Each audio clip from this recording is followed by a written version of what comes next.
वरहमतुल्लाहि वबरकातुहू। एक दफ़ा फिर जोया लॉ एसोसिएशन में राना हमज़म जी जोया आपकी खिदमत में हाज़िर है। जैसा कि आपको पता है कि हम आजकल CRPC को डिस्कस कर रहे हैं। पिछले जो 2 टॉपिक से पहला हमने पढ़ा था सेक्शन 145 पार्ट्स ऑफ मजिस्ट्रेट, उसके बाद हमने पढ़ा था section 403 the double jeopardy, section 403 था वो। अब हम अगला पढ़ रहे हैं अपील अगेंस्ट एक्विटल। आपको थोड़ा सा बता दूं कि अपील अगेंस्ट एक्विटल क्या होती है। फॉर एग्ज़ाम्पल, एक मुजरम को जब अदालत सज़ा सुना देती है, वो जेल चला जाता है। फिर अगर वकला साहबान को कोई कानूनी पॉइंट नज़र आ रहा हो कि अदालत को अपने फ़ैसले पे नज़रसानी करनी चाहिए, तो वो अपील सबमिट करती है कि जनाब इस फ़ैसले को, अगर इस केस को इन लॉ के पॉइंट के मुताबिक देखा जाए तो ये हम अपील अगेंस्ट एक्विटल कर सकते हैं, हमारा बंदा को जेल से बाहर आ सकता है। आज हम इसको डिस्कस करते हैं। बड़ा इम्पोर्टेंट चैप्टर है, बड़ा इम्पोर्टेंट टॉपिक भी है। इसको सेक्शन डील करते हैं 411A, 417, 422, 423 CRPC। असल में अपील होता क्या है? अपील अगेंस्ट एन आर्डर, किसी आर्डर के ख़िलाफ़ अपील करना। आर्डर कौन सा? किसी भी कॉम्पिटेंट कोर्ट का आर्डर, उसके ख़िलाफ़ अपील करना। Is an extraordinary remedy, ये एक एक्स्ट्रा ऑर्डनरी रेमेडी आपको प्रोवाइड की गई होती है। It is allowed in case where the impugned judgment it unreasonable and wrong. The procedure and principle of appeal against acquittal are the same as that of appeal against an order of conviction. Relevant provisions की आपको बता दी है। Meaning पे आएंगे। Meaning and definition of appeal. The term appeal literally means to call to higher court और make earnest notes request. किसी भी हाईएस्ट कोर्ट को एक रिक्वेस्ट की जाती है कि इस पर नोटिस करें, इसको देखें।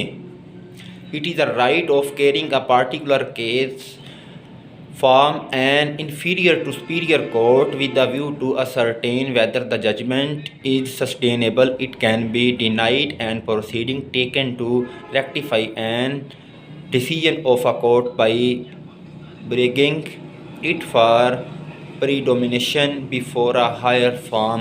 छोटी अदालत एक फ़ैसला कर देती है, एक बंदा हवालात में चला जाता है, उस फैसले के अगेंस्ट आप हायर कोर्ट में एक अपील करते हैं, जिसे अपील अगेंस्ट एक्विटल कहा जाता है।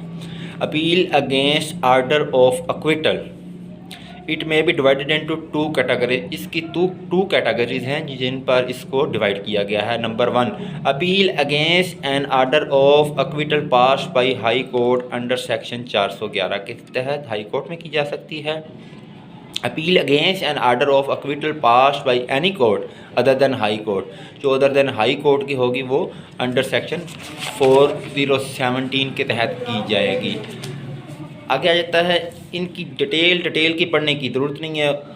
उसमें आगे जो मेन हेडिंग है, appeal against order of acquittal pass by any court other than high court, यानी हाई कोर्ट के अलावा कोई भी और कोर्ट के ख़िलाफ़ जब अपील करते हैं अंडर सेक्शन 4017 के तहत, अपील में lie to the high court against an order of acquittal pass by any court other than high court. Form of appeal, पहली जो हेडिंग होगी, an appeal under section 4017 only lies to the high court.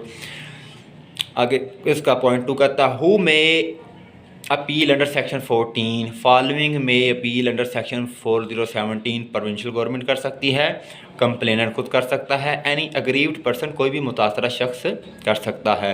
पर इनकी आगे detail में आ जाएगा। Provincial government के उनका कोई अदारा होगा, कोई हेड होगा, कोई ऑफिसर होगा, कंप्लेनर में कोई पर्सन होगा, कोई शख्स होगा, एन अग्रीव्ड पर्सन कोई भी मुतासरा शख्स होगा, उसको लेके आ जाएंगे।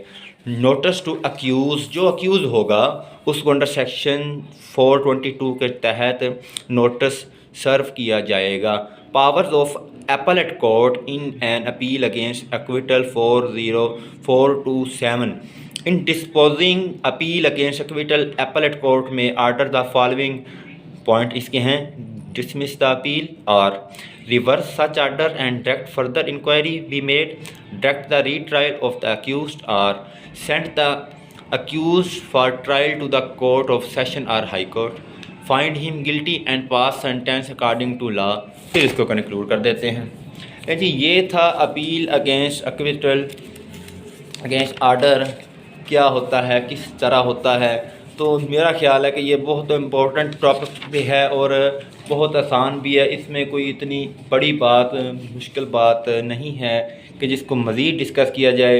लेकिन इंशाल्लाह ताला अगले लेक्चर तक के लिए इजाज़त दीजिएगा। जोइया लॉ एसोसिएशन की तरफ से राना हमज़ा जी जोइया को तरफ से आप सबको अस्सलाम वालेकुम। पाकिस्तान जिंदाबाद।